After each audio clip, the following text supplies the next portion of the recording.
Lihat layar ini, grafik hijau menanjak tajam. Angka profit seperti berlari. Di meja ada tumpukan uang. Saya baca judulnya dengan suara paling semangat.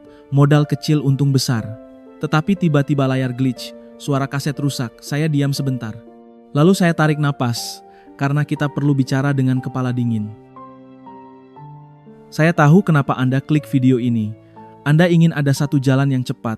Anda ingin ada satu kode saham ajaib yang bisa mengubah nasib dalam semalam. Dan saya tidak akan menghakimi itu. Karena saya pernah ada di posisi yang sama. Saya juga pernah mengejar cara instan. Saya juga pernah berharap besok pagi hidup langsung berbeda. Masalahnya, bursa saham tidak peduli pada harapan kita. Bursa saham hanya menghitung disiplin dan logika. Saya belajar itu dengan cara yang mahal. Saat mengejar cepat kaya, yang saya dapat bukan kebebasan. Yang saya dapat adalah stres, tidur rusak, dan uang terkikis pelan-pelan. Jadi, kalau hari ini Anda datang dengan semangat yang sama, saya paham, saya rangkul, tetapi saya juga harus jujur, pola itu berbahaya. Sekarang kita luruskan makna judulnya. Modal kecil untung besar itu nyata, tetapi bukan karena tebak-tebakan, bukan karena bisikan orang dalam. Rahasia orang kaya itu mesin waktu, namanya konsistensi. Pasangannya compounding. Anda menaruh uang kecil secara rutin. Anda memberi waktu bekerja, dan waktu itu yang melipat gandakan hasilnya. Bukan nekat, bukan kecepatan. Saya juga mengerti rasa sakitnya saat modal kecil, apalagi kalau gaji Anda masih UMR. Rasanya seperti semua orang melesat, sementara kita jalan di tempat. Lalu muncul FOMO, Anda lihat orang pamer cuan. Anda masuk grup Telegram. Anda merasa harus ikut agar tidak tertinggal. Itu manusiawi, tetapi disitulah banyak orang jatuh, karena keputusan dibuat saat hati panas. Jadi begini, beri saya waktu sekitar 15 menit. Saya akan tunjukkan rahasia yang jauh lebih masuk akal, lebih aman, dan bisa Anda tiru dengan uang dingin. Kita akan bedah anatomi saham sungguhan. Jenis bisnis yang diam-diam dikoleksi para jutawan. Bukan untuk pamer, tetapi untuk membangun aset yang tahan badai. Siapkan kopi Anda. Ambil catatan, kita mulai pendakian ini pelan-pelan. Anda tidak perlu jadi jenius, Anda tidak perlu punya 6 layar. Anda hanya perlu akal sehat, Anda perlu disiplin, dan Anda perlu berani menolak godaan cepat kaya. Karena kekayaan sejati itu maraton, bukan lari sprint. Selamat datang di puncak finansial. Oh ya, sebelum kita lanjut, saya titip satu kalimat penting. Semua yang kita bahas di sini adalah edukasi, bukan ajakan beli atau jual saham. Tidak ada kode sakti, tidak ada pom-pom. Uang Anda tanggung jawab Anda. Tugas saya hanya memberi peta jalan. Tugas Anda adalah riset mandiri dan menjaga akal sehat. Sekarang kita bongkar kesalahan paling umum pemula. Mereka mengira saham yang harganya Rp50 per lembar itu lebih murah dan lebih mudah naik daripada saham Rp10.000 per lembar. Padahal harga di layar itu hanya angka. Jutawan tidak melihat angka per lembar. Mereka melihat valuasi. Mereka menilai seberapa besar bisnis itu, seberapa kuat mesinnya, dan seberapa masuk akal harganya dibanding nilai aslinya. Lalu kita ubah cara pandang Anda. Membeli saham itu bukan menebak warna merah hijau. Membeli saham artinya Anda membeli bagian dari bisnis nyata. Anda ikut punya perusahaan itu. Anda ikut punya pabriknya. Anda ikut punya ribuan karyawannya. Anda bahkan ikut punya keputusan besar yang dibuat manajemennya. Jadi saat Anda klik beli, bayangkan Anda sedang memilih jadi pemilik bisnis yang seperti apa.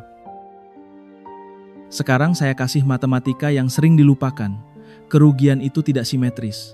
Kalau modal Rp1 juta turun 50%, sisa Anda tinggal Rp500.000. Untuk balik ke 1 juta, Anda butuh naik 100%. Ini alasan kenapa orang bermodal kecil tidak boleh main nekat. Karena sekali jatuh dalam, Anda perlu tenaga 2 kali lipat hanya untuk kembali ke titik nol.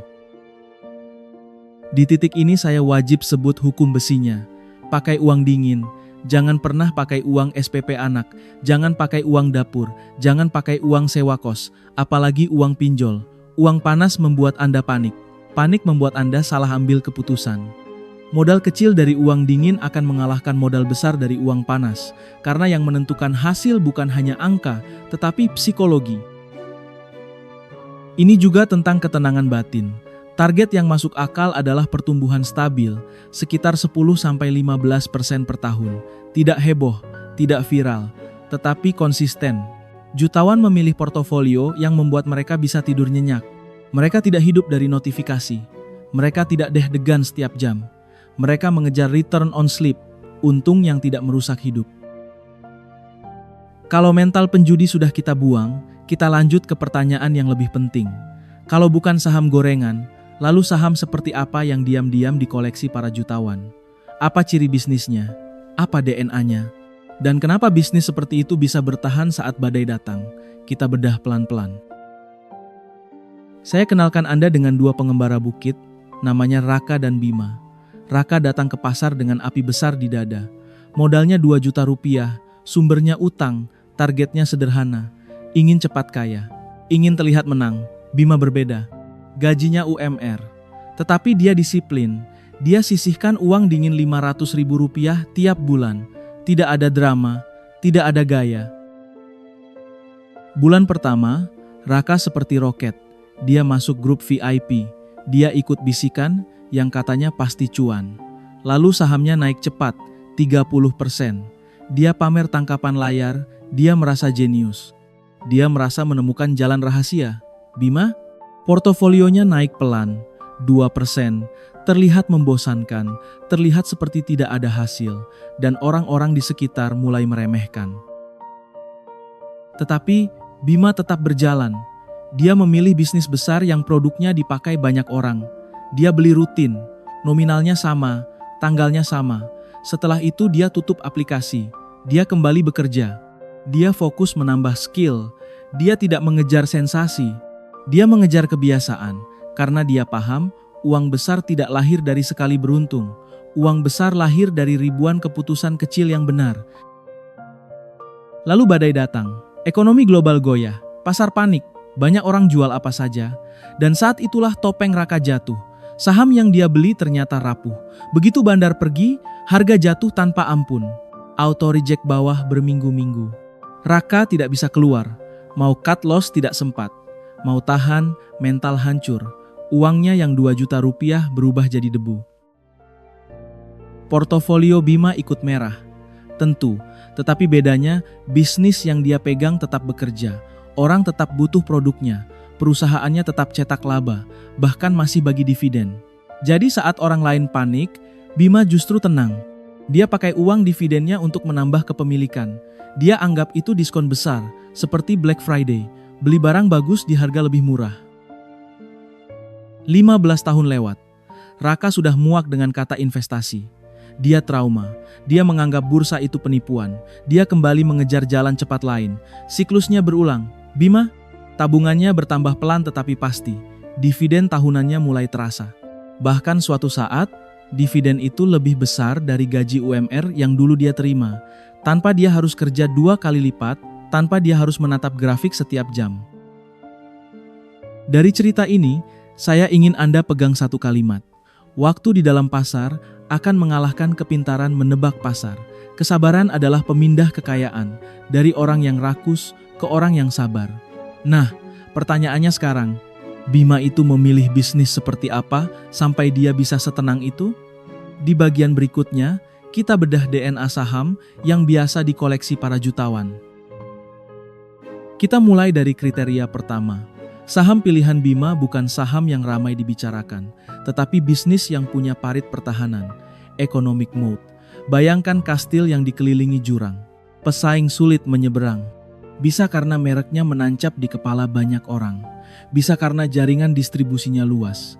Bisa karena skala usahanya membuat biaya lebih efisien. Saat krisis datang, kastil seperti ini tidak mudah runtuh. Kriteria kedua, sektor evergreen. Ini kebutuhan yang tetap dicari dari bangun tidur sampai tidur lagi. Resesi atau tidak, orang tetap makan, orang tetap mandi, orang tetap butuh listrik, orang tetap butuh layanan keuangan. Jutawan menyukai bisnis yang menempel pada kebutuhan dasar, bukan bisnis yang hidup dari tren sesaat. Karena tren bisa mati cepat, kebutuhan dasar hampir tidak pernah hilang. Kriteria ketiga, mesin pencetak laba nyata. Anda harus waspada pada perusahaan yang hanya menjual cerita masa depan. Narasinya besar, tetapi uangnya bocor terus. Cari bisnis yang laba bersihnya konsisten. Dari tahun ke tahun. Tidak harus selalu melonjak, tetapi stabil dan bertumbuh. Ini tanda bahwa produk mereka dibayar pasar dan bisnisnya sehat. Jutawan tidak jatuh cinta pada janji. Mereka jatuh cinta pada arus kas. Kriteria keempat, tata kelola yang baik. Good corporate governance. Ini soal siapa nahkodanya. Anda tidak ingin menumpang kapal yang kaptennya suka menipu. Lihat transparansi laporan. Lihat rekam jejak manajemen. Lihat bagaimana mereka memperlakukan pemegang saham. Bisnis hebat bisa hancur kalau pengelolanya licik. Sebaliknya, bisnis biasa bisa jadi luar biasa kalau pengelolanya jujur dan disiplin. Kriteria kelima, tradisi berbagi dividen. Ini ciri yang paling terasa. Saat perusahaan rutin membagi dividen tunai, artinya bisnisnya menghasilkan uang nyata. Dan sebagian keuntungan itu mengalir ke pemiliknya, Anda. Dividen adalah bukti bahwa Anda bukan cuma pegang angka di layar. Anda benar-benar ikut menikmati hasil kerja bisnis tersebut. Bagi jutawan, dividen itu seperti gaji pasif yang terus tumbuh. Kriteria keenam, valuasi yang rasional. Ini bagian yang sering dilupakan. Barang bagus, kalau dibeli terlalu mahal, tetap bisa jadi keputusan buruk. Karena itu orang kaya punya margin of safety. Mereka sabar. Mereka menunggu harga wajar. Mereka menunggu momen diskon saat pasar panik. Mereka tidak tergesa mengejar. Mereka memilih masuk saat risiko sudah lebih kecil dan peluang lebih besar. Dan ini kesimpulan yang akan mengejutkan pemula. Portofolio orang kaya itu membosankan. Tidak ada lonjakan 20% sehari, tidak ada sensasi harian, tetapi justru karena membosankan, dia kuat. Dia tahan badai, dia bertumbuh pelan. Lalu suatu hari Anda menoleh ke belakang dan kaget. Ternyata gunungnya sudah jauh terlewati. Itu cara Bima menang. Itu juga cara jutawan membangun kekayaan antar generasi. Banyak orang meremehkan compounding karena kelihatannya pelan. Padahal ini mesin yang membuat orang biasa bisa mengejar orang yang terlihat hebat di awal. Ada kutipan yang sering dikaitkan dengan Albert Einstein. Intinya begini, bunga majemuk itu seperti keajaiban. Yang paham akan memetik hasilnya, yang tidak paham akan membayar mahal lewat keputusan emosional. Dan di pasar saham, keputusan emosional itu biasanya bernama FOMO. Sekarang saya ajak Anda lihat bola salju. Bayangkan Anda menabung rutin Rp500.000 per bulan. Anda lakukan seperti robot. Jika rata-rata hasilnya 12% per tahun dan Anda konsisten selama 20 tahun, angka akhirnya bisa terlihat tidak masuk akal, di awal seperti jalan di tempat. Tetapi di tahun belasan, grafiknya mulai melengkung. Ini momen ketika uang Anda mulai bekerja lebih keras dari Anda. Catatan editor, tampilkan grafik garis yang awalnya datar lalu menanjak tajam di akhir.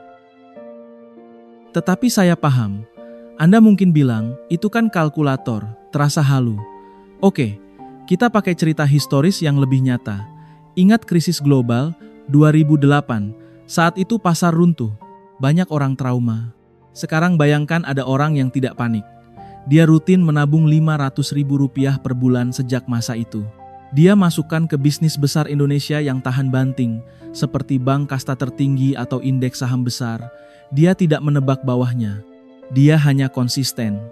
Bertahun-tahun kemudian, dia bukan cuma pulih. Dia memanen pertumbuhan yang jauh lebih besar dibanding orang yang kabur saat takut. Catatan editor, tampilkan grafik krisis yang jatuh lalu pulih, plus titik setoran bulanan. Nah, ada bensin roket yang sering dilupakan, dividen. Kalau Anda pegang bisnis sehat, biasanya ada tradisi berbagi laba. Dividen itu uang nyata yang masuk ke rekening Anda. Sekarang keputusan pentingnya begini. Dividen itu jangan langsung habis untuk gaya hidup. Jangan jadi kopi mahal yang hilang besok pagi. Reinvestasikan lagi menjadi saham. Ini konsep DRIP. Dividen dibelikan saham. Saham menghasilkan dividen lagi. Bola salju jadi lebih cepat membesar. Lalu bagaimana cara mengeksekusinya tanpa stres? Jawabannya DCA, Dollar Cost Averaging. Anda tidak perlu menebak IHSG hijau atau merah. Anda cukup pilih tanggal yang sama tiap bulan, nominal yang sama, beli rutin. Selesai. Disiplin ini terdengar sederhana. Justru karena sederhana, ia bisa dilakukan orang sibuk. Ini juga membuat modal kecil terasa punya senjata, karena Anda tidak bergantung pada sekali tembak yang harus tepat. Anda mengandalkan 1000 langkah kecil yang konsisten. DCA juga menyembuhkan penyakit paling umum investor pemula, stres. Saat harga naik, Anda senang karena nilai aset bertambah. Saat harga turun, Anda seharusnya malah tersenyum. Karena setoran bulan itu membeli lebih banyak lembar, Anda sedang dapat diskon. Dengan cara ini, merah tidak selalu berarti bahaya. Merah sering berarti kesempatan, selama bisnis yang Anda pegang tetap sehat dan menghasilkan laba. Tetapi saya harus jujur, tahun 1 sampai tahun 3 biasanya terasa mengecewakan. Grafiknya lambat, tidak ada sensasi. Di fase ini, 90% mental penjudi akan menyerah. Mereka pindah ke yang ramai, mereka cari jalan pintas lagi. Dan mereka mengulang siklus raka. Kalau Anda bertahan melewati lembah ini, peluang Anda jauh lebih besar. Secara matematika Anda sudah di jalur menang. Sekarang kita susun langkah eksekusi pertama Anda, mulai hari ini juga. Sebelum Anda menyalakan mesin compounding, kita bangun fondasinya dulu.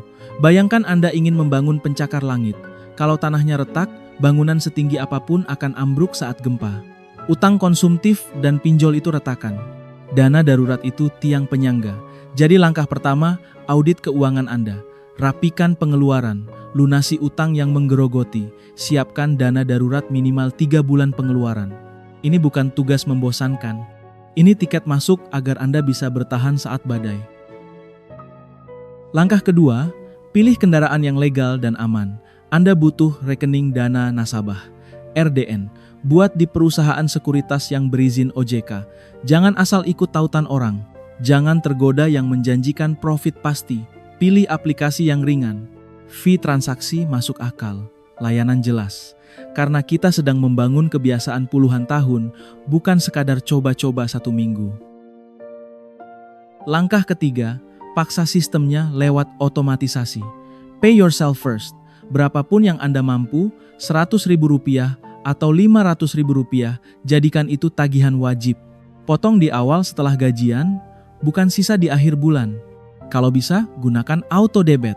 Biar Anda tidak debat dengan diri sendiri setiap bulan. Disiplin itu lebih kuat saat dibuat otomatis. Kalau Anda orang sibuk dan tidak ingin pusing membaca laporan keuangan, ada jalan yang tetap rasional.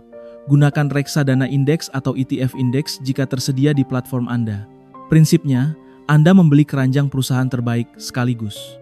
Misalnya, yang mengikuti indeks saham besar seperti LQ45 atau IDX 30, ini seperti Anda membeli tim, bukan bertaruh pada satu pemain, lebih tenang untuk pemula, dan tetap cocok untuk strategi rutin jangka panjang.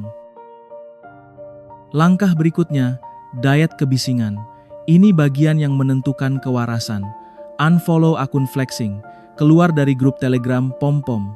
Kurangi konsumsi konten yang membuat Anda ingin serba cepat. Anda tidak perlu pantau layar tiap jam. Investor yang benar itu seperti pemilik bisnis. Dia cek perkembangan seperlunya, bukan seperti penjudi yang menunggu putaran berikutnya. Lindungi pikiran Anda, karena pikiran adalah aset utama. Lalu ini nasihat paling grounded. Fokus memperbesar sekop, active income Anda. Jangan pasrah dengan modal kecil. Waktu Anda lebih berharga daripada 1000 prediksi pasar. Upgrade skill. Cari peluang naik gaji. Bangun usaha sampingan yang sehat. Lalu tambah setoran investasi bulan depan.